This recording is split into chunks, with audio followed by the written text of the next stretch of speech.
चिंतामणि प्रकर सर्मसु कल्पवृक्ष लक्षावृतेषु सुरभिरविपालयन्तम् चिंतामणि प्रकर सर्मसु कल्पवृक्ष लक्षावृतेषु सुरभिरभिपालयन्तम् Lakshmi सहस्रशत. Some suggest the same artificial backdrop was used when shooting two entirely separate pictures. Background discrepancies are also apparent in the lunar video. The best evidence are some pictorial anomalies in the photographic record of the trip to the moon.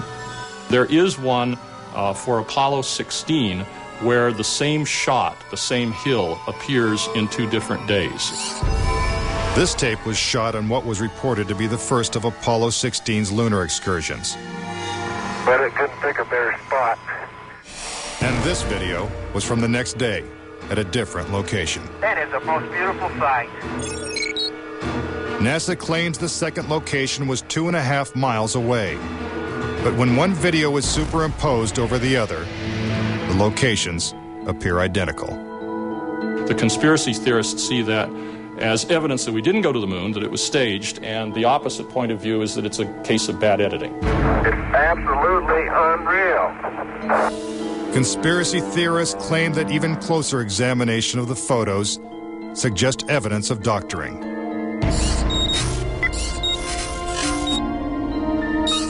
For reference, crosshairs were permanently etched into the lunar cameras, so they would have to appear on top of every image. But in this photo, a crosshair is behind a part of the lunar rover. This situation is impossible and has to be the result of technical manipulation and doctoring of the image. And in this photo from Apollo 11, the equipment in the foreground is covering the crosshair, not behind it. And in another from Apollo 12, the American flag is covering one crosshair, and the astronaut is covering the other. When presented with these questionable photos and videos, NASA refutes the conspiracy theories. Some range from incredibly complicated to incredibly goofy. There are arguments that are wrong optically, they're wrong physically, they're wrong scientifically, they're wrong historically. There's a great deal of claptrap that is sort of woven in to these arguments. But despite what NASA says, conspiracy theorists still insist that Apollo was a hoax. When I looked at all the pictures and all the footage, I'm absolutely convinced, I bet my life on it, that we didn't go to the moon. I know for a fact that we didn't. Coming up next, tragedy strikes the Apollo program. The program could be stopped dead in its tracks. 3 astronauts die in a pre-launch simulation. But was it an accident? He was going to blow the whistle on the whole project. And later, could the astronauts have survived a trip into deep space? Before they got 1/2 to the moon, they would have picked up a death dose of radiation. Next, on Conspiracy Theory.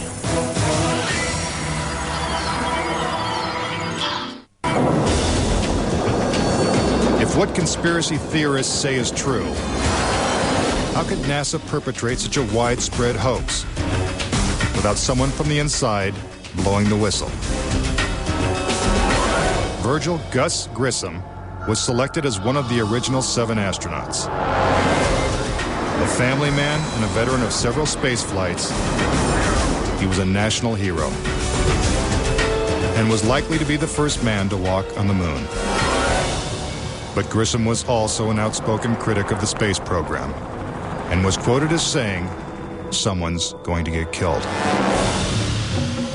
Unfortunately, Grissom's worst fears were soon realized. On January 27, 1967, 2 years before the first moon landing, Grissom and his crew boarded the Apollo 1 capsule for a full-scale simulation. The problems began almost immediately. First, the capsule's communication systems failed. You copy? No, I didn't read you, Chuck, at all. I can't read you, Chuck. You want to try the phone? How do I get the moon? We can't talk between 3 buildings. I can't hear what you're saying. Suddenly, the capsule burst into flames with the astronauts sealed inside.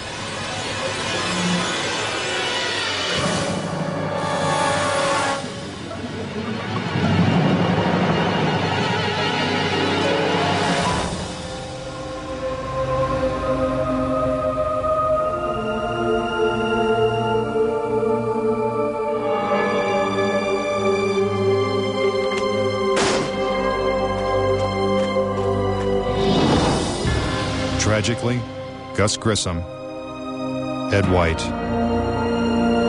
and Roger Chaffee lost their lives before ever leaving the launch pad.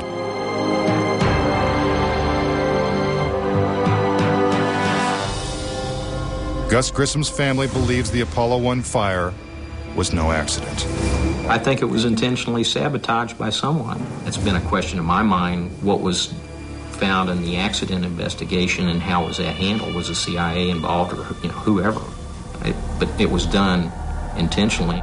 Grissom's family doesn't know who was responsible for his death or why it happened. But they say NASA knows the truth.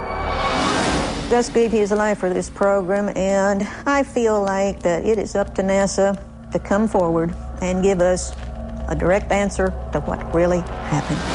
Were Gus Grissom and the Apollo 1 astronauts victims of a tragic accident? Or were they intentionally silenced because they knew too much? We may never know.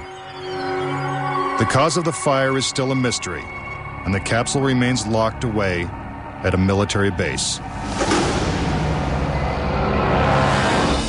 But Grissom wasn't the only Apollo critic to meet with a suspicious and untimely death. Thomas Ronald Barron was a safety inspector during Apollo 1's construction. After the fire, Barron testified before Congress that the Apollo program was in such disarray that the United States would never make it to the moon. He claimed his opinions made him a target. Has there been any pressure on you by NASA? Nothing. We were, my wife and I were somewhat harassed at home when this first thing broke some time back, but it's gone away now. As part of his testimony, Barron submitted a 500-page report detailing his findings. There was a real fear that the program could be stopped dead in its tracks. Then exactly 1 week after he testified, Barron's car was struck by a train. Barron, his wife, and stepdaughter were killed instantly. I believe that Thomas Ronald Barron was murdered because he had the truth to tell about the Apollo project. Barron's report mysteriously disappeared, and to this day, it has never been found. But the Apollo program continued, and so did the string of untimely deaths. Between 1964 and 1967, a total of 10 astronauts lost their lives in freak accidents. These deaths accounted for an astonishing 15% of NASA's astronaut corps. To keep something that's alive wrapped up and covered over, you've got to eliminate all the people that can talk about it. Could the government have gone this far to pull off such an elaborate hoax? NASA says it's impossible. There were probably 250,000 people who were directly involved in the Apollo program, and another 500,000 people beyond that. 750,000 people can't keep a secret like that. That's just not going to happen. But Bart Sabrell insists that most NASA employees knew nothing of the deception.